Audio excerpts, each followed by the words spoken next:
Hello and welcome to episode 3 of Steam Sequence. My name is Graeldon, and in this series I aim to complete games on Steam in alphabetical order to hopefully uncover some diamonds in the rough. Unfortunately, this means playing through a lot of garbage. We're working towards the letter A, and today we'll be discussing Anyway.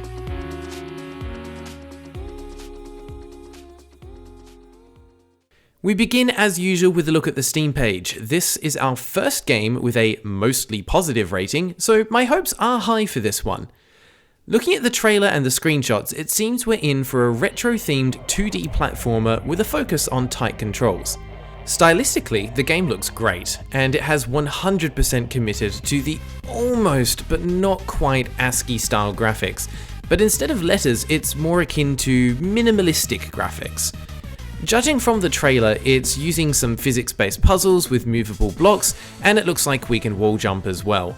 On top of that, we can hear a decent soundtrack using 8-bit or chiptune styles, which does fit nicely with the art direction. All in all, it's bringing back memories of the old Flash game called N, Way of the Ninja. If that's the case, I can see why it's getting positive reviews. That game was great. Let's have a look at the Steam description, and here is where I begin to worry. There is a snippet of plot provided, and then it dives into the features of the game, and there aren't many. First of all, Anyway claims to have 5,000 achievements. That's right, 5,000. I did a double take when I read that for the first time. How would this work? An achievement for each level, each checkpoint, each death? Anyway, must either have a lot of levels or be brutally difficult. Unfortunately, it turns out to be rather more insidious than that. Well, we're here for the sake of science, so let's pay the $2.20 entry fee and see what this game is all about. The install size is just shy of 300 megabytes, but that is what I would expect from a game of this type. Upon starting the game though, everything starts to slowly fall apart. The first thing I notice is that I am suddenly getting achievements. A lot of them. And they aren't stopping. Apparently, this is how they cram 5,000 achievements into the game. You get 1 per second for 5,000 seconds, or roughly 84 minutes. Okay, sure. Great. Well, while it is rather distracting, I can work with it. Now, the game started in a windowed mode, so we'll need to fix that in the settings menu. Thankfully, the main menu is easy enough to navigate, but the button for a shop has grown my list of concerns. We'll come back to that later. So for now, we'll let the achievements do their thing in the background while we look at getting these settings fixed. After opening the menu, I had a second realization. It was very quiet. The music that we heard earlier in the trailer is nowhere to be found. Well, maybe it's only in the actual game and the silent main menu is a stylistic choice. The menu itself looks functional enough. Interesting that the default resolution is 640 by 360 though. Most games made this century are able to detect native resolution and adjust, but nope. No other graphic settings, but for a game with an ASCII art style, what would you expect? The controls are also nothing special, but you are able to rebind them. More on that shortly. There is a section for gamepad support, but it shows that it's still under development. Spoilers, that's a lie. I tested it with a PS4 controller and it works just fine. Well, ish. Again, more on that shortly. Now, at this stage, I felt that things were a little clunky, but serviceable. I was hoping that the gameplay would make up for the lackluster start. Well, prepare for disappointment. Let's get into the actual game, shall we? We're presented with a character selection screen, and I'm reminded of Super Mario Bros. 2. Maybe these characters have different abilities that affect the gameplay, like a faster running speed or a higher jump. I decide to go with Alex, and I'm immediately booted back to the Steam store. Turns out that Alex is actually a DLC character, normally $1.19 extra. At least the price isn't absurd. Alright, fine then.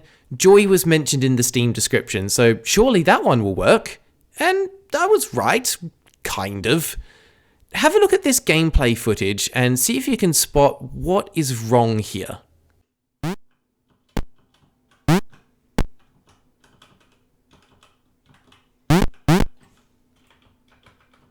The right key doesn't actually work. Yeah, I can't move Joy to the right. Simply doesn't work. Okay, no need to panic. Let's just open up the menu and go into the key bindings to see if we can fix this. Hang on, what button opens the menu? Escape? Enter? F1? No, F4 kind of does, but you can't interact with any of the options. Alright, let's force quit then. Maybe that was just bad luck. Spoilers again. It's not. So, we reload and head into the key bindings again. And this is when I noticed that you need to use the arrow keys to navigate this menu. You can't click on anything in the main panel, but you can on the left-hand side. What a weird design choice. And to make it weirder, you can use the arrow keys to navigate everywhere except the confirm settings button. You have to click that one. So, I checked the controls and I wasn't crazy. It is set to standard WASD movement, but O for reset is a little bit awkward, so I rebind that to R. I go back into the game as Joy and nope, it's not working. Weird. Well, I wonder if the room reset button works. I didn't try that before, so I press R, and suddenly I move to the right. What? Well, I could play like that, but it is super weird. And again, the menu doesn't work, so I'm forced to quit once again. We relaunch for the third time. I head back into the controls and what is going on here? Right and reset are now both set to the R key. Now, to keep a long story of trial and error short, it turns out that this is a bug. Whatever you set the reset key to overrides the right movement key when you click save and stops it from working, basically making the game unplayable. Now, that said, I did somehow get lucky once and the controls worked. I did try repeating this later and I was never able to get it to work again. So, enjoy what is possibly the only existing footage of actual gameplay for Anyway. Okay, I can actually move now. It's not resetting the room. I will take that. But it's also not... Do I have to press the jump button to grab it? I do.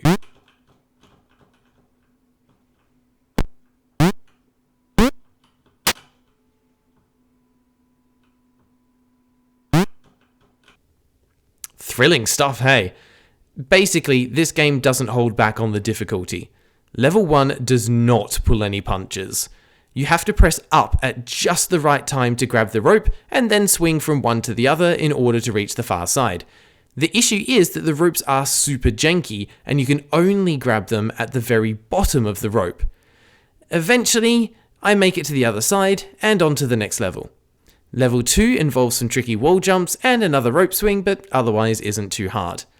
Level 3 is similar to Level 2, but still nothing too difficult if you've played a few platformers before.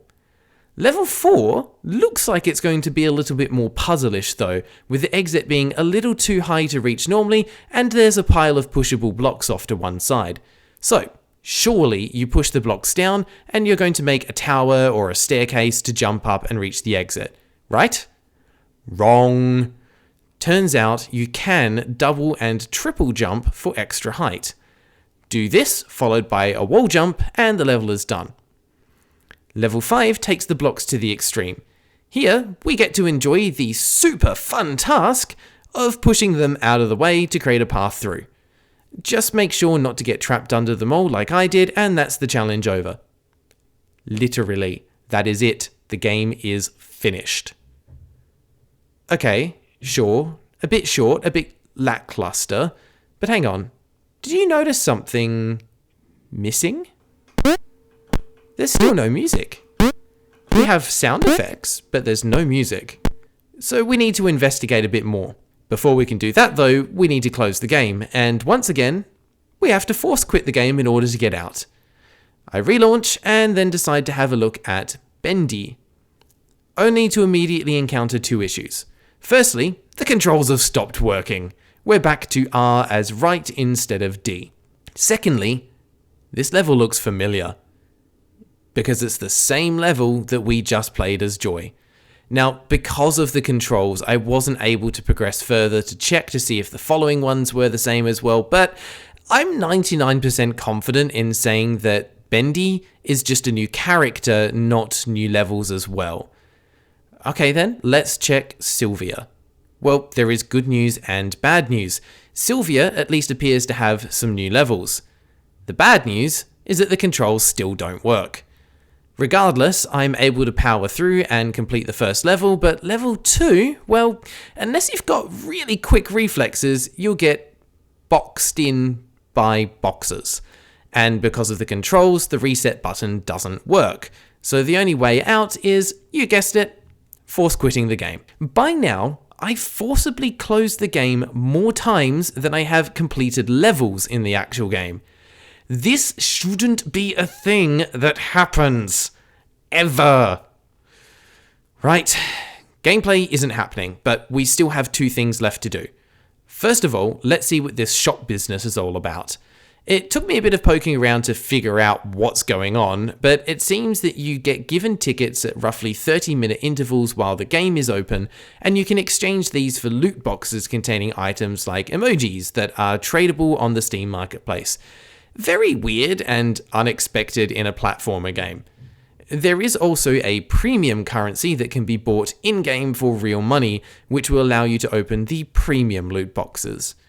At this time, I really didn't get the point, so I did some more digging, and what I found is quite strange.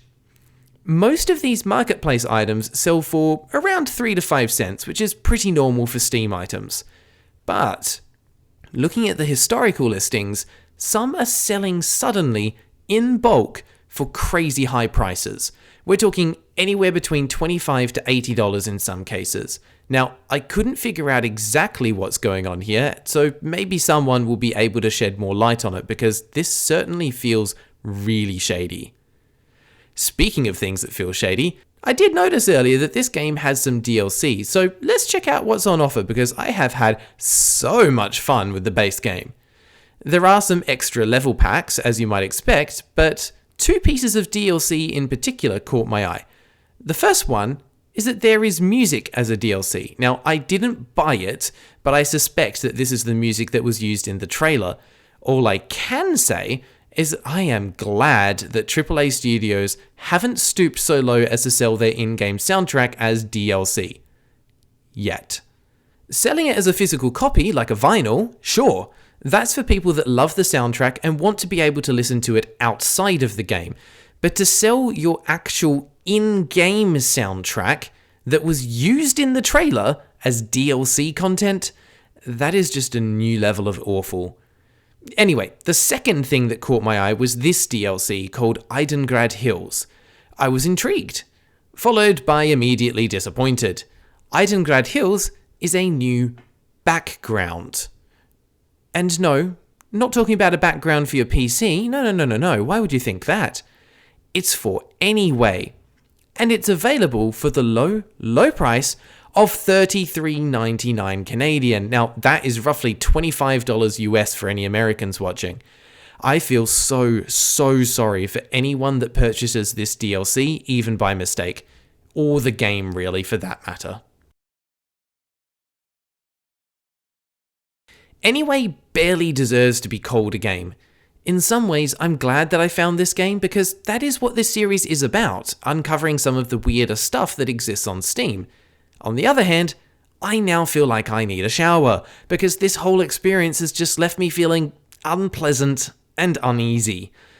This game took me just under 2 hours to beat, and the majority of that was just sitting with the game open, letting the achievements roll through.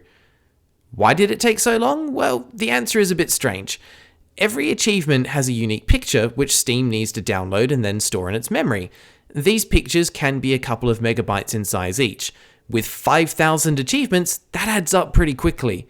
My Steam client actually crashed several times due to running out of RAM. And while my PC isn't a beast, I do have 16 gigabytes of RAM, and apparently that wasn't enough to be able to keep the game open. So, most of my time was spent waiting for 84 minutes of achievements to roll through. Unless you're an avid Steam achievement hunter and feel like adding a few thousand more to your total, I recommend staying far, far away from this game. And that's why I give Anyway a bored dog emoji that I got from a loot box out of 10.